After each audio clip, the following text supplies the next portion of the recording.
আসসালামু আলাইকুম, কি অবস্থা সবার? তোমাদের 10 মিনিট স্কুলের বৃত্তি পরীক্ষার প্রস্তুতি কোর্সের আজকের ক্লাসে সবাইকে স্বাগত জানাচ্ছি। আমি তোমাদের সৌরভ ভাইয়া তোমাদের মাঝে চলে এসেছি আজকে আবারও বিজিএস এর ক্লাস নিয়ে। বিজিএস এর প্রিপারেশনটা তো বৃত্তি পরীক্ষার জন্য কতটা গুরুত্বপূর্ণ সবাই জানো। আজকের এই ক্লাসে আমরা হচ্ছে তোমাদের চ্যাপ্টার 5, 6 এবং 7 এই তিনটা চ্যাপ্টারের যত ধরনের গাইডলাইন আছে সবগুলো দিয়ে দিব। ওকে, সো এখন তোমরা আমার সাথে কারা কারা যুক্ত হয়ে গিয়েছো দ্রুত কমেন্ট সেকশনে জানিয়ে দাও, এবং একই সাথে তোমাদের বন্ধুরা যারা হচ্ছে দেখা গিয়েছে যে ঘুমিয়ে পড়েছে তাদেরকে দ্রুত মেনশন দিয়ে জাগিয়ে তোলো যে ভাইয়ার ক্লাস শুরু হয়ে যাচ্ছে, প্রিপারেশন যেন আমরা ঠিকঠাক মতো নিতে পারি। ওকে, সো দ্রুত দ্রুত জানাও দেখি কারা কারা আছো আমার সাথে যুক্ত। সাইকাকে দেখতে পাচ্ছি, জারিন আছো আমাদের সাথে, মোহাম্মদ মনসুর আলী আছো আমাদের সাথে, শিকদার আছো, শিভা আছো আমাদের সাথে, রুবা আছো, খাদিজা আছো আমাদের সাথে দেখতে পাচ্ছি, পারুল আছো। সো অনেকেই সালাম দিচ্ছ, যারা যারা সালাম দিচ্ছ সবাইকে ওয়ালাইকুম আসসালাম। আপনি কেমন আছেন ভাইয়া? আলহামদুলিল্লাহ আমি ভালো আছি, আশা করি তোমরাও সবাই ভালো আছো।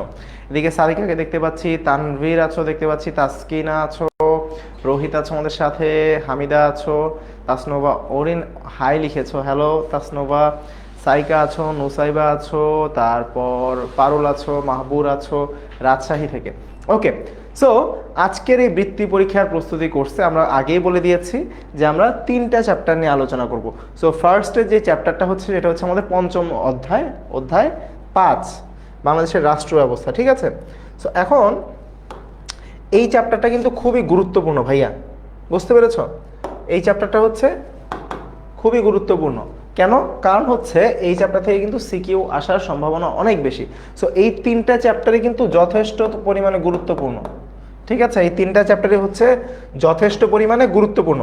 সো যদি একটু মনোযোগ দিয়ে না পড়ো সেই ক্ষেত্রে কিন্তু অনেকগুলো মার্কস এখান থেকে ছুটে যাবে। ঠিক আছে, সো এই কারণে আজকের ক্লাসটা হচ্ছে খুবই ইম্পর্টেন্ট, খুবই ইম্পর্টেন্ট। সো এর আগের ক্লাসগুলো তো ইম্পর্টেন্ট ছিল, বাট আজকেরটা আরও বেশি ইম্পর্টেন্ট, কারণ এখান থেকে ম্যাক্সিমাম প্রশ্ন তুমি পাবা। ওকে, আচ্ছা, সো প্রথম কাজটা কি হবে? প্রথম কাজটা হচ্ছে আগে বলেছি যে একা একা তো আমরা প্রিপারেশন নিব না, তোমাদের বন্ধুদেরকে দ্রুত কমেন্টে মেনশন দাও, সবার কমেন্ট দেখতে পাচ্ছি, এবং একই সাথে ক্লাসটা শেয়ার করে রাখো, যেহেতু ইম্পর্টেন্ট একটা ক্লাস, পরের জন্য আবার রিভিশন দিতে এই ক্লাসটা চেক করতে পারো। ঠিক আছে, সো শেয়ার করে ডান লিখো এবং বন্ধুদেরকে মেনশন দাও, সেটাও আমি দেখছি। ওকে, চিটাং থেকে আমাদের সাথে শিবা আছো, তারপর আরসান আছো। আর কেমন আছেন ভাই? আলহামদুলিল্লাহ ভালো আছি। আচ্ছা, হ্যাঁ, ট্রিক্স শিখাই দিন, রাফিয়া বলছে অবশ্যই ট্রিক্স শিখাই দেবো, কোনো সমস্যা নেই। সো আমরা শুরু করি ধীরে ধীরে, ঠিক আছে, ধীরে ধীরে শুরু করি আমরা। সো ফার্স্টেই যে আমরা অধ্যায়টা নিয়ে আলোচনা করবো চ্যাপ্টার 5, বাংলাদেশ রাষ্ট্র ও সরকার ব্যবস্থা। সো এইখানে তোমাদেরকে একটা কাজ করতে হবে, আগেই বলেছি যে তোমাদের সাথে সবসময় থাকতে হবে, কি সাথে সবসময় থাকতে হবে হচ্ছে বই, মেইন বই এবং খাতা। ঠিক আছে, সো এই দুইটা জিনিস সবাই বের করে ফেলো, মেইন বই এবং খাতা, এই দুইটা জিনিস দ্রুত সবাই বের করে ফেলো। ভেরি গুড, যারা যারা শেয়ার করেছো। সো আমার সাথেও মেইন বই আছে, এই যে চ্যাপ্টার 5, খুব সম্ভবত page number 49, yes 49, page number হচ্ছে 49 বইয়ের। সো বইটাও বের করে ফেলো এবং একই সাথে কি করবা, খাতা বের করে ফেলো, যেন হচ্ছে নোটগুলো লিখতে পারো। ওকে, সো শুরু করি আমরা। ফার্স্ট যে কোয়েশ্চেনটা তোমাদের জন্য নিয়ে আসছি, ওকে, কোয়েশ্চেন বলার আগে আমার পরিচয়টা জেনে নাও। সো আমি হচ্ছে তোমাদের সৌরভ ভাইয়া, তোমাদেরকে হচ্ছে বাংলা এবং বিজিএস পড়িয়ে থাকি। সো তোমাদের এই জার্নিতে আমি হচ্ছে বিজিএস পুরোটা হচ্ছে কভার করব। আমি পড়াশোনা করছি ঢাকা বিশ্ববিদ্যালয়ে। সো এর চাইতে বেশি না জানলেও হবে, আপাতত আমরা পড়াশোনায় চলে যাই। ঠিক আছে, সো ফার্স্ট যে কোয়েশ্চেনটা, রাষ্ট্রের অপরিহার্য মৌলিক উপাদান। দেখো, মৌলিক অপরিহার্য মানে হচ্ছে যে এই দুইটা জিনিস ছাড়া আমরা হচ্ছে রাষ্ট্র গঠন করতে পারবো না। দুইটা বলতে অপরিহার্য, মৌলিক। ঠিক আছে, এই দুইটার কথা বলছি। এখন এই অপরিহার্য মৌলিক উপাদান কয়টা? অ্যাকচুয়ালি 6টা, 2টা, 3টা, 4টা, কয়টা? রাষ্ট্রের অপরিহার্য মৌলিক উপাদান কয়টা? সো এই মৌলিক উপাদানগুলো নিয়ে কিন্তু তোমাদের এমসিকিউ যেমন আসতে পারে, একই সাথে তোমাদের কি শর্ট কোয়েশ্চেনে কিন্তু আসতে পারে। সবাই বলছে 4টা, ভেরি গুড। সো একটু বইয়ে যাই, চলো। বইয়ের শুরুতেই কিন্তু লেখা আছে যে দেখো, প্রথম লাইন কি লেখা আছে, রাষ্ট্রের 4টি মৌলিক উপাদানে একটা হচ্ছে সরকার। ঠিক আছে, অপরিহার্য 4টা মৌলিক উপাদান। সো 4টা উপাদান তো সবাই তোমাদের পড়ে আসছো, কেউ কি বলতে পারবা? কেউ কি বলতে পারবা? দেখি 4টা কার কার মনে আছে। বলো দেখি, চারটা কি কি? দ্রুত বলো, দ্রুত বলো দেখি, চারটা উপাদান কি কি? দ্রুত। হ্যাঁ, চারটা, ভেরি গুড, উত্তর সঠিক হয়েছে। এখন বলো চারটা উপাদান অ্যাকচুয়ালি কি কি? ভূখণ্ড, জনগোষ্ঠী, সরকার, সার্বভৌমত্ব। Very good, very very good. So একটা হচ্ছে ভূখণ্ড,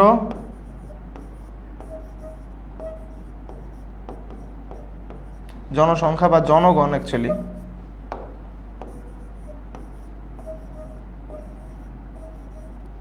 জনগণ, তারপর হচ্ছে আমাদের সরকার, এবং মোস্ট ইম্পর্টেন্ট সেটা হচ্ছে সার্বভৌমত্ব।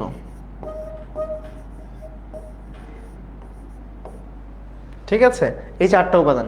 সো এই উপাদানগুলোর মধ্যে এখন আজকে আমরা জানবো হচ্ছে সরকার সম্পর্কে। ঠিক আছে, সরকার, তো সরকার ব্যবস্থা। সো এই জায়গায় তোমরা সবাই সঠিক উত্তর দিয়েছো, ভেরি গুড। সো এখন এই যে সরকারের কথা বলা হচ্ছে, সরকার অ্যাকচুয়ালি কি? ঠিক আছে, সরকার জিনিসটা কি, সেই জায়গা থেকে একটা প্রশ্ন আসে যে রাষ্ট্রের মূল চালিকা শক্তি কোনটা। অনেকগুলো বোর্ডে প্রশ্ন চলে আসছে, দেখছো তো। সো রাষ্ট্রের মূল উপাদান কোনটা, এটা উত্তর সবাই পারবা আশা করি। ঠিক আছে, সবাই পারবা। দেখি দ্রুত বলো দেখি, 2-এর সি, সরকার। ওকে, সো এখন একটা কি আসে, একটা প্রশ্ন আসে যে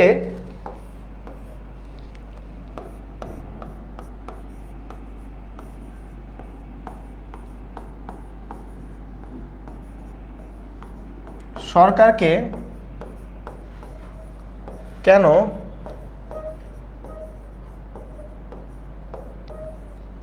রাষ্ট্রের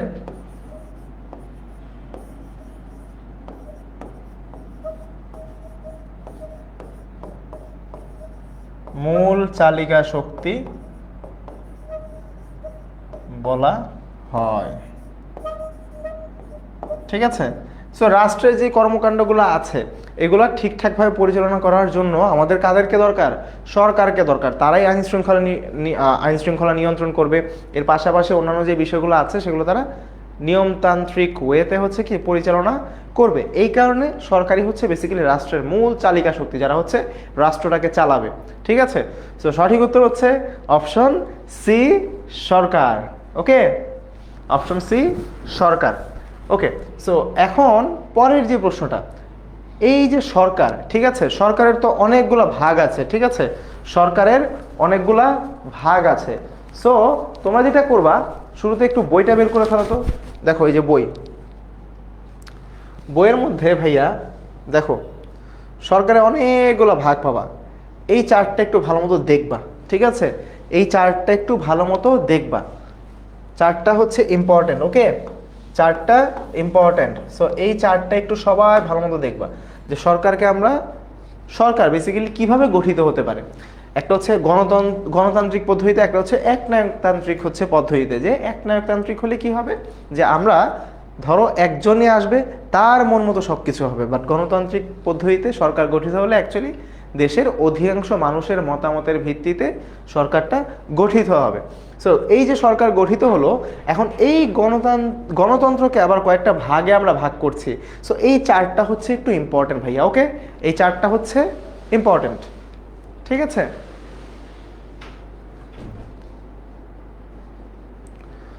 ওকে, সো চলো আমরা আমাদের প্রশ্নে চলে যাই যে ক্ষমতা বন্টনের নীতি অনুসারে গণতান্ত্রিক সরকারকে কয় ভাগে ভাগ করা যায়। দেখো ক্ষমতা বন্টনের নীতি কয় ভাগে ভাগ করা যায় বলো? 3-এর বি, 2 ভাগে ভাগ করা যায়। তাই কি 2 ভাগে ভাগ করা যায়? বলো তো, দেখো একটু ভালো মতো দেখো কয়টা ভাগে আমরা ভাগ করছি। দেখো তো, এই যে গণতন্ত্র, ঠিক আছে, ক্ষমতা বন্টনের, দেখো চলে আসো নিচে, এই যে দেখো ক্ষমতার উপর ভিত্তি করে দেখো 3 যারা বলছো, 5 যারা বলছো, এই যে দেখছো এই জায়গায় ধরাটা খাবা, এই জায়গায় ধরাটা খাবা। আসো দেখাই, বলে দিই এবার। সেটা হচ্ছে ধরো আজকে প্রথম টিপস, সেটা হচ্ছে যে তোমার আশেপাশে আশেপাশে দেখবা অনেকেই অনেক হচ্ছে উত্তর বলছে, ঠিক আছে, অনেকেই অনেক ধরনের উত্তর বলছে, এই যে যারা যারা এ বলছো। সো এমন অনেকগুলো প্রশ্ন দেখবা, যেহেতু বৃত্তি পরীক্ষা প্রশ্নটা একটু ধরো সোজা হবে, বাট একটু চিন্তা করে উত্তর দিতে হয়, এরকম প্রশ্নও তো আসবে। সো তখন তুমি কি করবা, যে তোমার বন্ধু একটা উত্তর দিয়েছে, সে বলছে এটাই কনফার্ম, এটাই উত্তর, সেটাই করবা না। নিজের উপর কনফিডেন্স রাখো, ঠিক আছে, নিজের উপর কনফিডেন্স রাখতে হবে। এই জন্য কি করতে হবে, মেইন বইটা ভালো মতো পড়তে হবে যেন তুমি উত্তর করতে পারো। সো এই প্রশ্নটা অ্যাকচুয়ালি মেইন বইয়ের বাইরে থেকে কিচ্ছু না, মেইন বইয়ের বাইরে থেকে আসেই নাই। দেখো, রাষ্ট্রপ্রধানের ক্ষমতার উপর ভিত্তি করে সরকারকে দুই ভাগে ভাগ করা যায়, ক্ষমতার উপর ভিত্তি করে দুই ভাগে ভাগ করা যায়। সো অ্যাকচুয়ালি সঠিক উত্তর কি হবে বলো, সঠিক উত্তর কি হবে?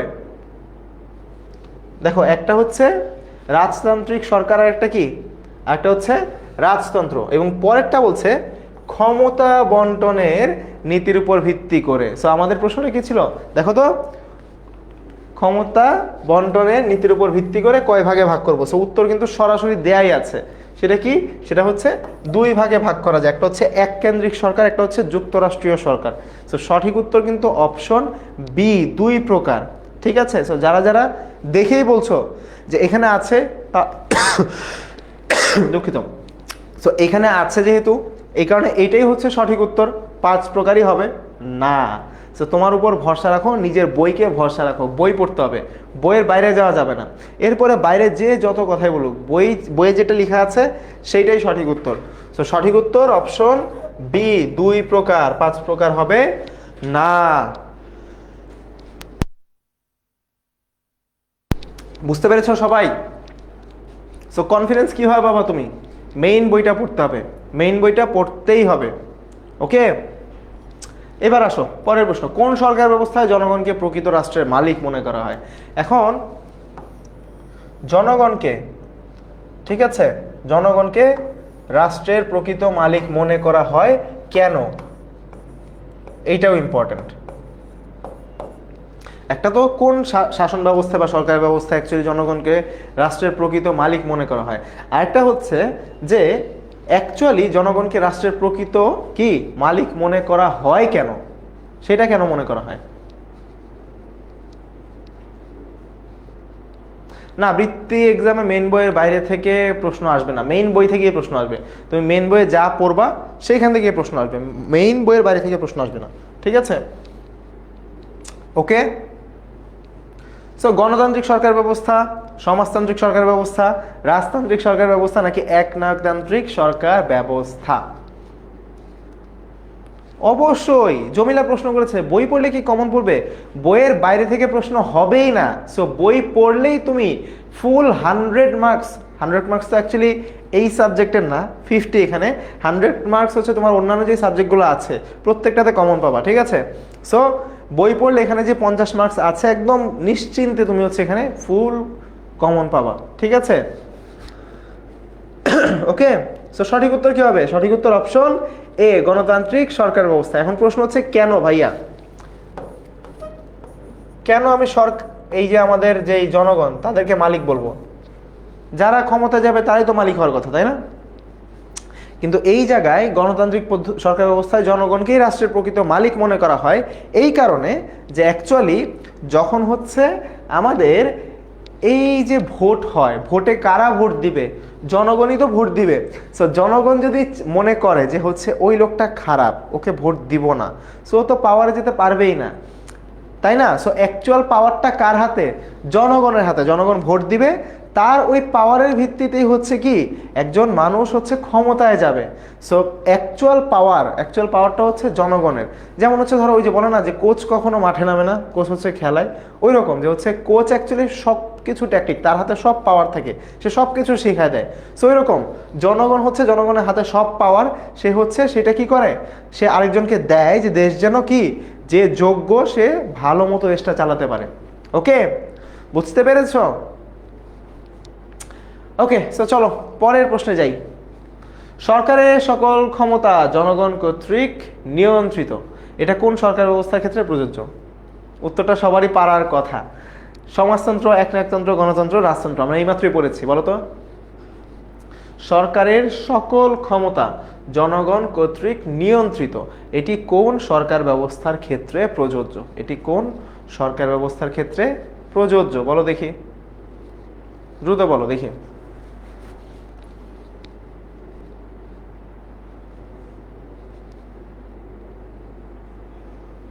আচ্ছা, এর মধ্যে আমরা একটু বইয়ে চলে যাই, আসো। সো বইয়ের, আবারও বলছি, বইয়ের এই যে পার্টগুলা কয় ভাগে ভাগ করা যায়, এইগুলা কিন্তু খুবই ইম্পর্টেন্ট, সবাই একটু ভালো মতো দেখবা।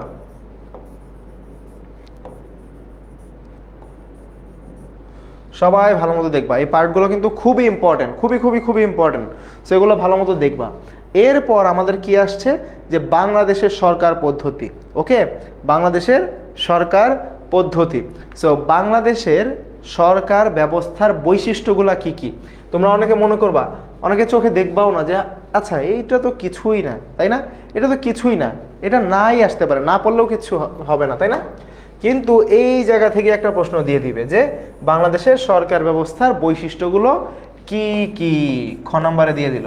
তখন বলবা বইয়ে তো নাই, কিন্তু বইয়ে যে এত সুন্দর করে ছক আকারে দেয়া, তুমি দেখবাও না তখন। ঠিক আছে, তো বইটা দাগ দিয়ে রাখো, খুবই ইম্পর্টেন্ট একটা জিনিস। এখন বলো এটা উত্তর কি হবে? সবাই জানো 5-এর সি হবে। গণতান্ত্রিক সরকার ব্যবস্থা কি, ক্ষমতা অ্যাকচুয়ালি জনগণের হাতে নিয়ন্ত্রিত থাকে। ওকে,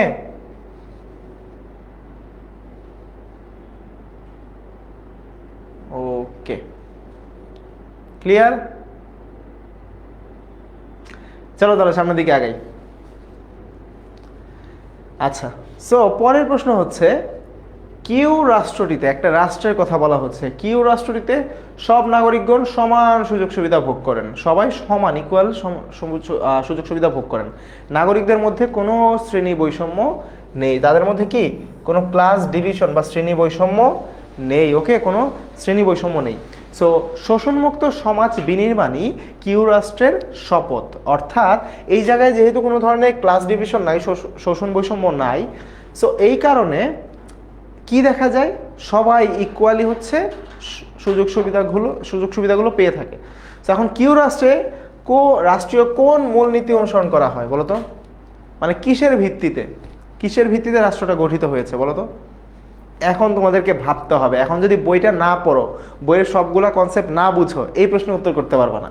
ঠিক আছে, তো সব যে একদম একদম খুব ইজি দিবে এরকম কিন্তু না। ঠিক আছে, সব যে ইজি দিবে এরকম কিন্তু না। বুঝতে পেরেছ?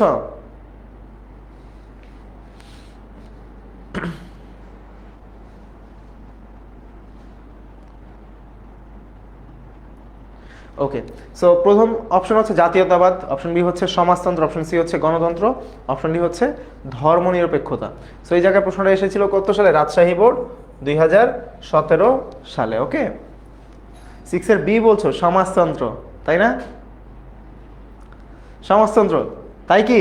অ্যাকচুয়ালি সঠিক উত্তর সমাজতন্ত্র। কারণ এখানে কি, এখানে সবাই সমান সুযোগ সুবিধা পায়, কারোর মধ্যে শ্রেণী বৈষম্য নাই যে একজন ধনী, একজন গরিব, একজন অনেক টাকা পাবে, একজন কম পাবে, এই ধরনের কোনো সিস্টেম নাই। এখানে যে যতটুকু কাজ করবে সে ততটুকুই হচ্ছে কি পাবে, সে ততটুকুই হচ্ছে সুবিধা ভোগ করবে।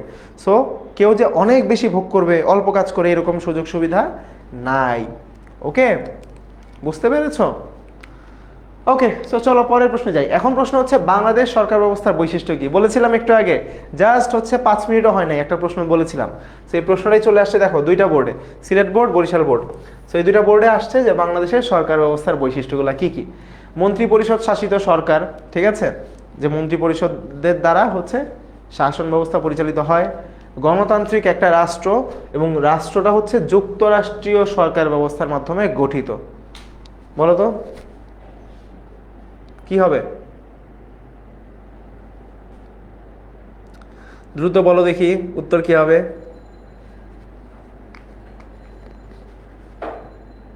দ্রুত দেখি। 7-এর এ বলছো 1 ও 2, অর্থাৎ তোমরা বলছো যে যুক্তরাষ্ট্রীয় সরকার ব্যবস্থায় গঠিত, এটা হবে না? শিওর? সালমা বলছো অপশন বি, তুমি বলছো 1 ও 3, 2 নম্বর অপশন হবে না, অর্থাৎ গণতান্ত্রিক রাষ্ট্র না বাংলাদেশ, তাই কি?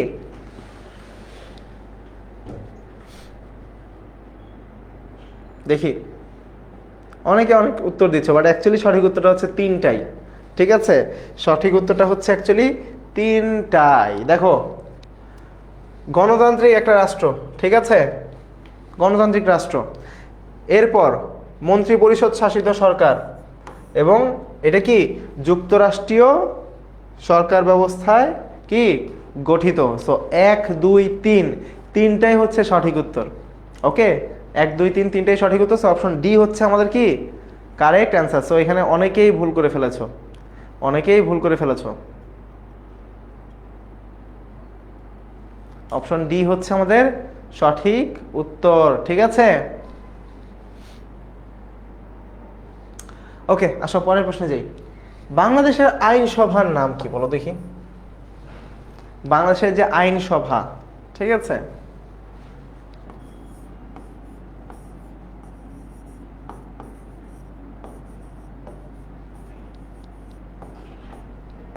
আইনসভা কি জিনিস? সভা মানে কি? একটা বৈঠক।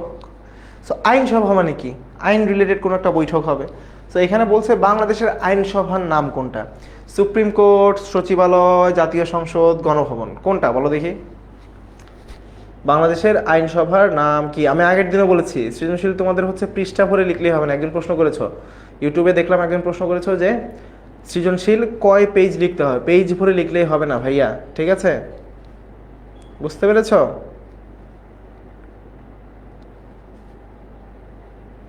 একদমই হার্ড না, আমি দেখাই দিব কিভাবে পড়বো, আমি দেখাই দিব, সমস্যা নেই। অনেকে বলছো এ, অনেকে বলছো বি, অনেকে বলছো সি, তিনটাই বলছো। সুপ্রিম কোর্ট, সচিবালয়, জাতীয় সংসদ, তিনটা হবে সম্ভব? সম্ভবই না। আইনসভা হচ্ছে একমাত্র একটা, জাতীয় পার্লামেন্ট। ঠিক আছে, জাতীয় সংসদ। সো বইটা এই চ্যাপ্টার পড়োই নাই তোমরা, বুঝতে পারছি। বারবার ভুল করছো, একের পর এক ভুল করছো দেখতে পাচ্ছি। সো আইনসভাকে কেন সংসদ বলছে? সংসদে কারা বসে? যারা হচ্ছে আমাদের ইলেক্টেড হয়, ঠিক আছে, যারা হচ্ছে নির্বাচিত প্রতিনিধি হয় জনগণের। সো তারা যখন হচ্ছে সংসদে যায় কি করে? এমনি এমনি যায়? তারা কি নীতি নির্ধারণ করে না যে হচ্ছে দেশে হচ্ছে আইন ব্যবস্থা কিভাবে চলবে, আইন কানুন কিভাবে চলবে, তারপর হচ্ছে ধরো সকল দেশের সকল শাসন কার্য কিভাবে পরিচালনা করা হবে। সো এই যে আইন রিলেটেড, ঠিক আছে, তারা একটা আইন তৈরি করে দেয়। সো এই কারণে হচ্ছে তাদের এই সভাটাই হচ্ছে আইনসভা। সো এই আইনসভাটা কোথায় থাকে? জাতীয় সংসদে, পার্লামেন্টারি হয়।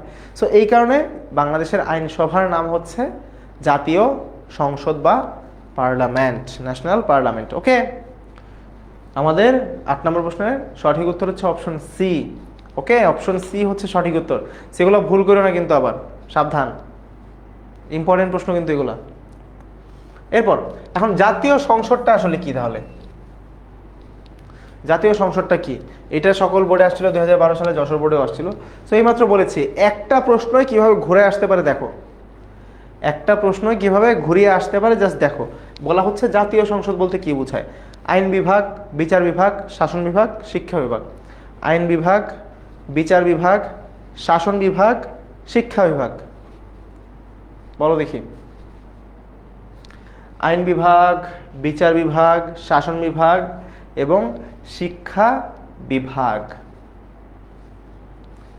ওকে, সো এইটা এখন আর কেউ ভুল করবো না, কারণ এইমাত্র বলেই দিলাম যে আইনসভা যদি হচ্ছে পার্লামেন্ট হয়, জাতীয় সংসদ হয়, তাহলে জাতীয় সংসদ কি বুঝাবে?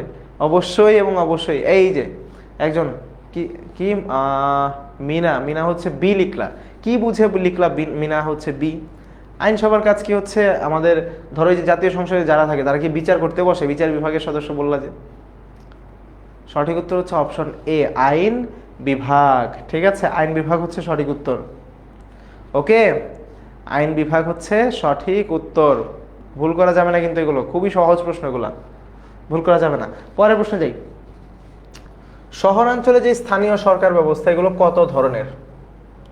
আমাদের শহরাঞ্চলে স্থানীয় সরকার ব্যবস্থা যেটা রয়েছে, স্থানীয় সরকার ব্যবস্থা তো এখানে আছে।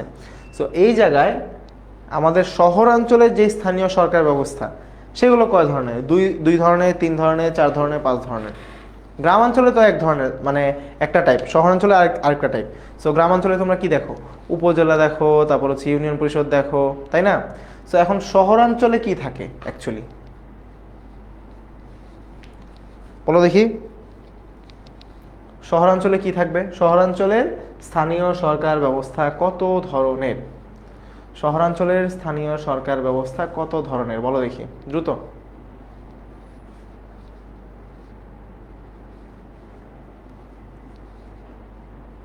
দ্রুত দ্রুত দেখি দ্রুত।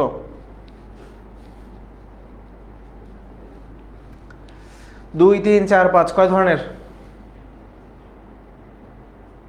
10-এর এ 2 ধরনের। অ্যাকচুয়ালি সঠিক উত্তর অপশন এ, 2 ধরনের। একটা হচ্ছে কি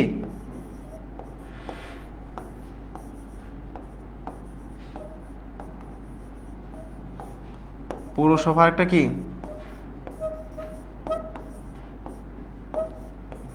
আসলে তো যাই একটু দেখো, তোমরা মনে করতে পারো যে এগুলো কোত্থেকে চলে আসছে, অনেকের কাছে মনে হচ্ছে তাই না যে এগুলো কোথা থেকে চলে আসছে জানি, এগুলো তো মনে হয় নাই, কিন্তু অ্যাকচুয়ালি এইগুলাই তোমাদের বইয়ে কিন্তু আছে। ঠিক আছে, এই যে শহরাঞ্চল দেখো, পৌরসভা, সিটি কর্পোরেশন, একদম ছকগুলো ভালো মতো পড়তে হবে, ভালো মতো। ঠিক আছে,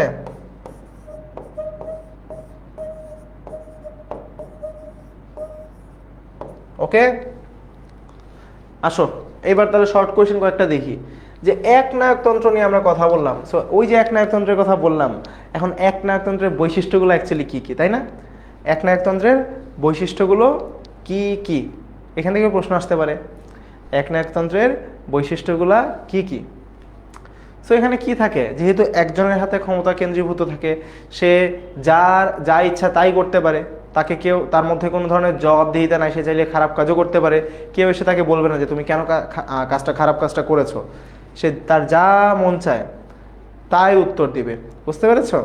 এবং এই জায়গায় কোনো স্বচ্ছতা থাকে না, যেহেতু তার যা খুশি সে তাই করবে, কোনো ধরনের স্বচ্ছতা কিন্তু থাকবে না।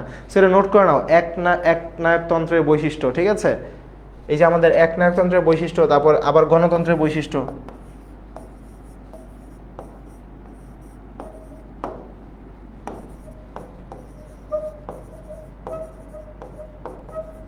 তারপর হচ্ছে রাজতন্ত্রের বৈশিষ্ট্য,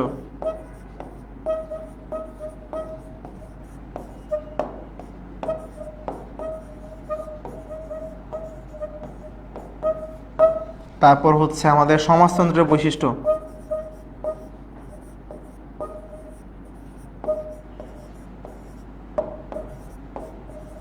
সো এগুলো ইম্পর্টেন্ট, এগুলা ভালো মতো দেখবা বইয়ের এগুলা।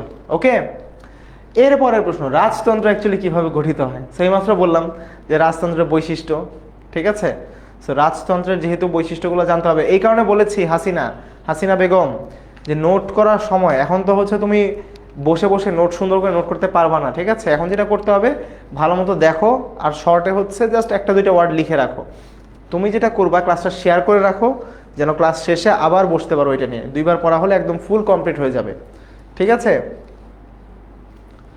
সো রাজতন্ত্র কিভাবে গঠিত হয় ভাইয়া? বলা হচ্ছে রাজতন্ত্র গঠিত হয় উত্তরাধিকার সূত্রে। সো প্রথম লাইনটি লিখবো উত্তরাধিকার সূত্রে। তো এখন রাজ পরিবারের যারা উত্তরাধিকারী আছে তারাই হচ্ছে রাজ্য পরিচালনার দায়িত্ব পান, তারা হচ্ছে সরাসরি হচ্ছে, ঠিক আছে, সরাসরি হচ্ছে কি রাজ্য পরিচালনার দায়িত্বগুলো পেয়ে থাকেন। বাট বর্তমান যুগে এইটা অনেক কম দেখা যায়, বাট কম দেখা গেলেও কিছু কিছু জায়গায় ঐতিহ্য ধরে রাখার জন্য বেশ কয়েকটা দেশে এখনো নিয়মতান্ত্রিক রাজতন্ত্র চালু আছে। ওকে, বুঝতে পেরেছ?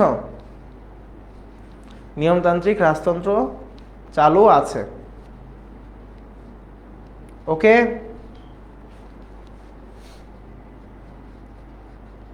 তোমরা অনেকে স্টিকার দিচ্ছ, পৃথিবী ভেঙে পড়ে যাচ্ছে, তারপর হচ্ছে হাত উল্টানো উল্টানো, এগুলো কি বোঝাচ্ছ আমি জানি না অ্যাকচুয়ালি। সো নোট করার জন্য যদি এগুলো দিয়ে থাকো, নোট কিন্তু পরেও করতে পারবা। ঠিক আছে, নোট পরেও করতে পারবা, আগে জানো যে হচ্ছে কিভাবে পড়তে হবে। ওকে, পরটা যুক্তরাষ্ট্রীয় সরকারের বৈশিষ্ট্য, যুক্তরাষ্ট্রীয় সরকার ব্যবস্থার বৈশিষ্ট্য কি কি? এই যে এখানে কি হয়, সরকারে কেন্দ্র ও প্রদেশের মধ্যে ক্ষমতা ভাগ করা হয়। সো কি হয়, সংবিধানের মাধ্যমে কেন্দ্র ও প্রদেশের দায়িত্ব নির্ধারিত থাকে। একটা কি হয় যে সবাই, প্রদেশ যারা আছে তারা এবং একই সাথে কেন্দ্রীয় যারা আছে তারা সবাই, যে সরকারটা থাকে, উভয় হচ্ছে মৌলিক ক্ষমতার অধিকারী হয় এবং তারা নিজের নিজের জায়গায়, প্রদেশের সরকার যারা আছে তারা নিজের জায়গায়, কেন্দ্রের সরকার যারা আছে তারা নিজের জায়গায়, নিজেরা নিজেদের জায়গায় কি করছে, স্বাধীনভাবে এবং নিজেদের স্বতন্ত্রভাবে দেশ পরিচালনা করে থাকে। অর্থাৎ বেসিক্যালি বলতে পারো এটা হচ্ছে এক ধরনের একটা দ্বৈত সরকার ব্যবস্থা, ঠিক আছে, এক ধরনের দ্বৈত সরকার ব্যবস্থা। ওকে, এক ধরনের দ্বৈত সরকার ব্যবস্থা। ওকে, এইবার মূলনীতি হিসেবে ধর্মনিরপেক্ষতার গুরুত্ব লিখো। এখন প্রশ্ন হচ্ছে যে মূলনীতি হিসেবে ধর্ম নিরপেক্ষতার কি গুরুত্ব। সো ধর্মনিরপেক্ষতা কেন মূলনীতিতে থাকা দরকার, এটাই হচ্ছে বোঝানো হয়েছে। কারণ ধরো একটা দেশে বিভিন্ন ধরনের মানুষ থাকতে পারে, তাই না, একটা দেশে বিভিন্ন ধর্মের মানুষ থাকতে পারে। সো বিভিন্ন ধর্মের মানুষ যদি থাকে, সেই ক্ষেত্রে তুমি যদি কি করো যে হচ্ছে শুধুমাত্র একটা ধর্মকে হচ্ছে কি প্রায়োরিটি দাও, তখন কি অন্য ধর্মের মানুষ যারা থাকবে তারা তো হচ্ছে ওই দেশে ভালো মতো কি কাজ মানে থাকতে পারবে না, লাইফ লিড করতে পারবে না। এই কারণেই কি বলা হচ্ছে, এই কারণে বলা হচ্ছে কি যে আমাদের ধর্মনিরপেক্ষতা থাকা উচিত, যে একটা দেশে যে যেই ধর্মই পালন করতে চাক না কেন তাকে সেই ধর্ম পালন করতে দিতে হবে। সো এটাই হচ্ছে ধর্মনিরপেক্ষতা। এই কারণে বলা হচ্ছে নিরপেক্ষতা হচ্ছে কি মূলনীতিতে, রাষ্ট্রের যে মূলনীতি, রাষ্ট্র পরিচালনা করা হয় মূলনীতির ভিত্তিতে। সো সেই যে মূলনীতিগুলা, সেইগুলাতে হচ্ছে আমাদের ধর্মনিরপেক্ষতা যোগ করা কি জরুরি বা হচ্ছে অত্যন্ত প্রয়োজনীয়। ওকে, বুঝতে পেরেছ ভাইয়া? নোট করা আবারও বলছি বারবার, এখন তো হচ্ছে তুমি যে কাজটা করবা এখন হচ্ছে প্রশ্নগুলা লিখে রাখো, ঠিক আছে, প্রশ্নগুলা লিখে রাখো, পরে সুন্দর করে হচ্ছে নোট করবা, ঠিক আছে, সুন্দর করে নোট করবা পরে। এরপরে সংবিধানকে রাষ্ট্র পরিচালনার মূল দলিল বলা হয় কেন, কেন বলা হবে যে রাষ্ট্র পরিচালনার মূল দলিল, ঠিক আছে। সো একটা জমির মালিক কে এটা বোঝার ওই কি দলিল। সো এখন এই যে রাষ্ট্রটা কিভাবে চলবে সেটাও বোঝার ওই কি সংবিধান দেখেই। সো এই কারণে সংবিধানকে বেসিক্যালি বলা হয় রাষ্ট্রের মূল দলিল, কারণ এটা রাষ্ট্রের শাসন ব্যবস্থা পরিচালনার নীতিমালা প্রদান করে, যে একটা রাষ্ট্র কিভাবে পরিচালনা করা হবে সকল হচ্ছে নিয়ম কানুন এই সংবিধানে দেওয়া থাকে। ওকে, বুঝতে পেরেছ? ক্লিয়ার? সো এই কারণে বলা হচ্ছে যে আমাদের সংবিধানকে রাষ্ট্র পরিচালনার মূল দলিল। এইবার আসো সৃজনশীল। সো এই সৃজনশীলের ক্ষেত্রে তোমাদের যে কাজটা করতে হবে, প্র্যাকটিস করতে হবে, আগেই বলেছিলাম, ঠিক আছে। সো প্রথম ধাপ, দ্বিতীয় ধাপ, তৃতীয় ধাপ, বুঝতেই পারছো সংবিধানের কথা বলা হচ্ছে। এবং খ নম্বরে বলা হচ্ছে এখানে কিছু বৈশিষ্ট্য দেওয়া আছে। এখন প্রথম প্রশ্ন, এককেন্দ্রিক সরকার কাকে বলে জানো তোমরা? সরকারকে কেন রাষ্ট্রের মূল চালিকা শক্তি বলা হয় আমরা পড়ে ফেলেছি। উদ্দীপকের কয়ে বর্ণিত বিষয়টা কি বুঝতেই পারছো। ঘ নম্বরে বলা হচ্ছে উদ্দীপকের নির্দেশিত খ যেটা রয়েছে সেটা কি রাষ্ট্রীয় মূলনীতি স্পষ্টভাবে ফুটিয়ে তোলে কিনা, ঠিক আছে। সো সবগুলা উত্তরই কিন্তু একদম হুবহু বই থেকেই দিয়ে দেওয়া হয়েছে, ঠিক আছে। উত্তর এগুলো কি হুবহু বইয়েই তোমরা পাবা। সো এই কারণে প্রশ্নগুলোর উত্তর পেতে চাইলে বইটা অবশ্যই পড়তে হবে, ঠিক আছে, বুঝতে পেরেছ? প্রশ্নগুলোর উত্তর পারতে হলে অবশ্যই এবং অবশ্যই বইটা পড়তে হবে। এরপরের প্রশ্ন, ঢাকা বোর্ড 2017 সালে আসছিল যে ইসাখালী গ্রামের বাসিন্দা রহমান সাহেব সম্প্রতি স্থানীয় সরকারের চেয়ারম্যান নির্বাচিত হন। এবছর ভয়াবহ বন্যা দেখা দিলে তিনি ক্ষতিগ্রস্তদের সাহায্য ও পুনর্বাসনের ব্যবস্থা করেন। বিবাদ নিষ্পত্তির মাধ্যমে তিনি এলাকার শান্তি ও সম্প্রীতি বজায় রাখার চেষ্টা করেন। সো বাংলাদেশের গ্রামাঞ্চলে স্থানীয় সরকার কাঠামো কয় স্তর বিশিষ্ট? এটা প্রশ্ন তোমরা দেখেছো ইতিমধ্যে, ঠিক আছে। এই যে গ্রামাঞ্চলে 3 স্তর বিশিষ্ট। সুশাসন বলতে কি বোঝায়? সুশাসন বলতে কি বোঝায় একদম সরাসরি কিন্তু হুবহু বইয়ের প্রশ্নগুলোই তুলে দিয়েছে। আবারও বলছি, যারা বইটা ভালো মতো পড়বা তাদের বৃত্তি পাওয়া কি অনেক অনেক অনেক সহজ হয়ে যাবে, কারণ প্রশ্ন উত্তর তোমরা তখন ভালো মতো করতে পারবা, ঠিক আছে। যে সুশাসন বলতে কি বোঝায়, যে হচ্ছে রাষ্ট্রের যে শাসন কাঠামো রয়েছে বা হচ্ছে আসো এই যে একদম শেষ পৃষ্ঠায় পেয়ে যাবা, এই যে সুশাসন, ঠিক আছে। এই যে সুশাসন একদম হুবহু লেখা আছে। সো আমি হচ্ছে আর রিপিট করছি না, যেহেতু একদম সরাসরি বইয়েই পাবা। তোমাদের এখন সময়ের অনেক গুরুত্ব। সো চলো দেরি না করে সরাসরি হচ্ছে পরের চ্যাপ্টারে চলে যাব। জাস্ট 2টা প্রশ্ন দেখিনি। রহমান সাহেব কোন ধরনের স্থানীয় সরকারের চেয়ারম্যান নির্বাচিত হয়েছেন? সো স্থানীয় সরকার ব্যবস্থা বলা হয়েছে, স্থানীয় সরকারের কিছু কাজ দেয়া হয়েছে যে বৈশিষ্ট্যগুলোর সাথে মিলবে, সেই সরকারটাই হচ্ছে এখানে বলা হচ্ছে যে স্থানীয় সরকারের সেই অঙ্গটাকে এখানে উল্লেখ করা হয়েছে। উদ্দীপকে উল্লেখিত কাজগুলো চেয়ারম্যান হিসেবে রহমান সাহেবের দায়িত্ব পালনে যথেষ্ট বলে মনে করো কি? সো অবশ্যই এই কয়েকটা কাজ যথেষ্ট হবে না, আরও অনেক কাজ আছে। সো সেই কাজগুলাই উল্লেখ করতে হবে। সো এখন আসো একটু বইটা দেখাই দিই, বই কী কী পড়বা। ঠিক আছে, সব কিছুই তো পড়তে হবে, বাট একটু গুছাই দিই তোমাদেরকে। সেটা হচ্ছে প্রথমত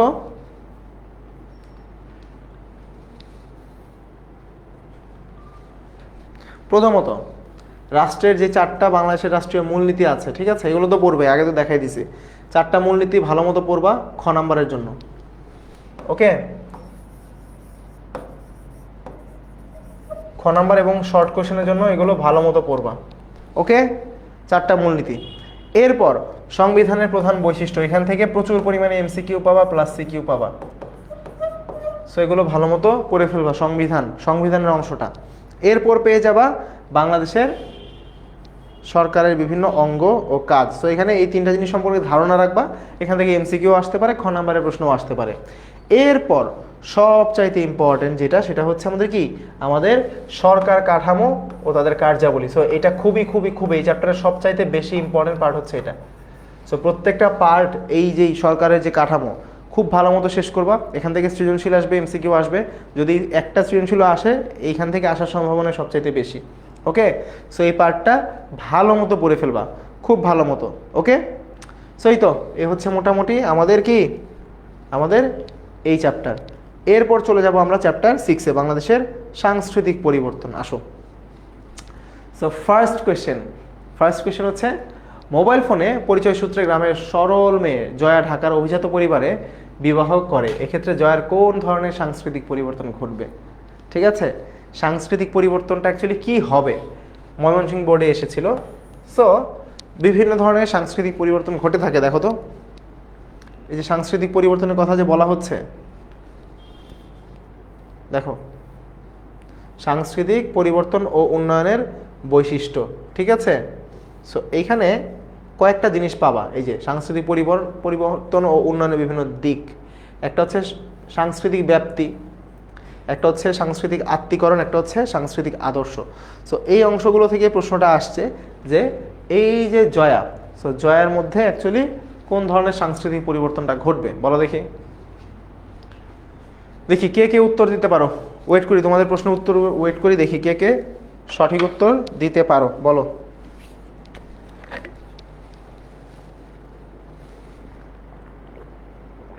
হ্যাঁ, চ্যাপ্টার 6 আমি জানি, খুবই ইজি। সো এখন বলো দেখি উত্তরটা কি।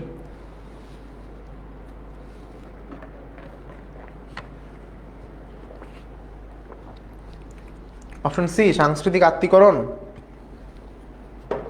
সঠিক উত্তর অপশন সি, সাংস্কৃতিক আত্মীকরণ। Very good. কেন, যারা যারা বললা পড়েছো এই অংশটা, দেখো বলা হচ্ছে আত্মীকরণ এমন একটা প্রক্রিয়া যে প্রক্রিয়ার মাধ্যমে সংশ্লিষ্ট ব্যক্তি এবং গোষ্ঠী অন্যের সংস্কৃতি আয়ত্ত করে। ঠিক আছে, যে কি করে ভালো মতো দেখো, কোনো নতুন সংস্কৃতি বা সাংস্কৃতিক পরিবেশে বসবাস করতে আসে, এই জায়গার সাথে মিলে যাবে যে কোনো নতুন পরিবেশে বসবাস করতে আসে এবং সেই সংস্কৃতি কি করার বা হচ্ছে আত্মীকৃত করার চেষ্টা করে। সো সে কি করেছিল, গ্রাম থেকে কি করেছিল, শহরের অভিজাত পরিবারে বিয়ে করে সেখানে চলে আসে। সো তাদের সংস্কৃতিতে সে ঢুকে যায়, এই কারণে তার এই যে পরিবর্তনটা, এটা হয়ে যাবে সাংস্কৃতিক আত্মীকরণ। এই কারণে বলছি যে এই 3টা পার্ট একটু ভালো মতো দেখবা, যে আমাদের সংস্কৃতায়ন, সাংস্কৃতিক ব্যাপ্তি এবং সাংস্কৃতিক আত্মীকরণ।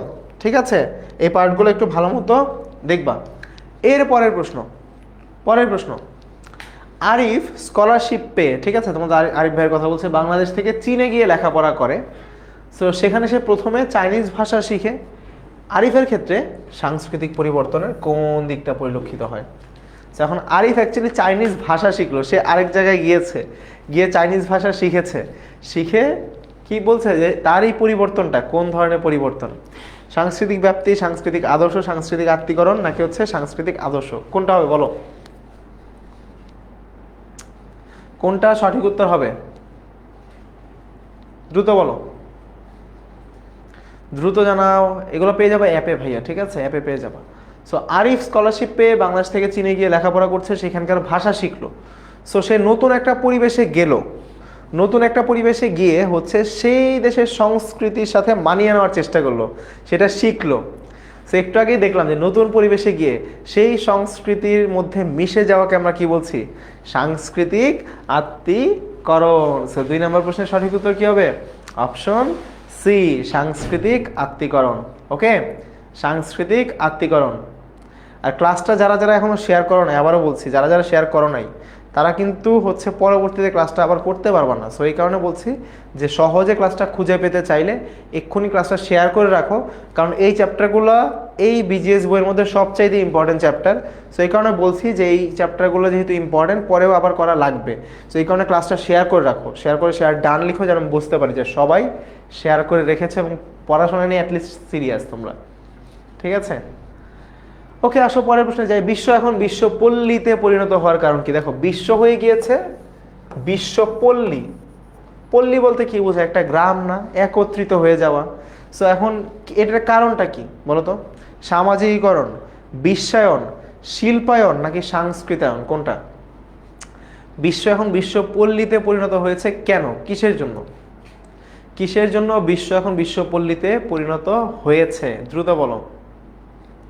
ইনের বি বলছো বিশ্বায়নের কারণে। আচ্ছা, বিশ্ব এখন বিশ্বপল্লীতে পরিণত হয়েছে কেন? কারণ কি বলো দেখি, কারণটা কি? দ্রুত বলো। অনেকে বলছো অপশন ডি, সংস্কৃতায়নের কারণে। ওকে, দেখি। অনেকে বলছো বি, অনেকে বলছো ডি। বিভা হুট করে একটা অদ্ভুত রকমের প্রশ্ন করতে আসছে, দেখছো? যে কে কে বৃত্তি দিবা? এখানে সবাই বৃত্তি দেওয়ার জন্যই তো হচ্ছে পড়াশোনা করতে আসছে, তাই না? সো অদ্ভুত রকমের সে একটা প্রশ্ন করে ফেললো। যাই হোক, এবার বলো দেখি যে সঠিক উত্তরটা অ্যাকচুয়ালি কি হবে? সঠিক উত্তরটা অ্যাকচুয়ালি কি হবে? যে আমাদের এই যে বিশ্ব এখন বিশ্বপল্লীতে পরিণত হলো, এটার অ্যাকচুয়াল কারণটা কি?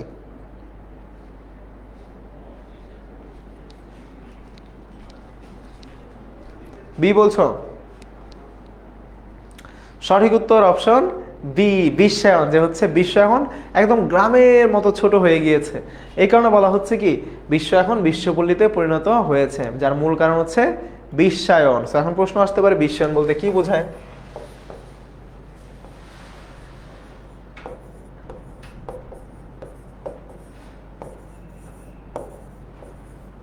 এবং এই প্রশ্নটাই কিন্তু শর্ট অ্যান্সারে চলে আসতে পারে, ঠিক আছে? এই প্রশ্নটাই শর্ট কোয়েশ্চেনে চলে আসতে পারে। সো দুইভাবেই পড়ে রাখবো ভালো মতো। ওকে, দুইভাবেই পড়ে রাখবা, যে কোনোভাবে এই প্রশ্নটাও আসতে পারে। ওকে, পরের প্রশ্নে যাই। সংস্কৃতির পরিবর্তনশীলতার কারণ কয়টা? এটা একটা বোর্ড প্রশ্ন, 17 সালে আসছিল। সংস্কৃতির পরিবর্তনশীলতা, এটার কারণ কয়টা? 5টা, 4টা, 3টা, 2টা? সংস্কৃতির পরিবর্তনশীলতার কারণ কয়টা? 5টা, 4টা, 3টা, 2টা?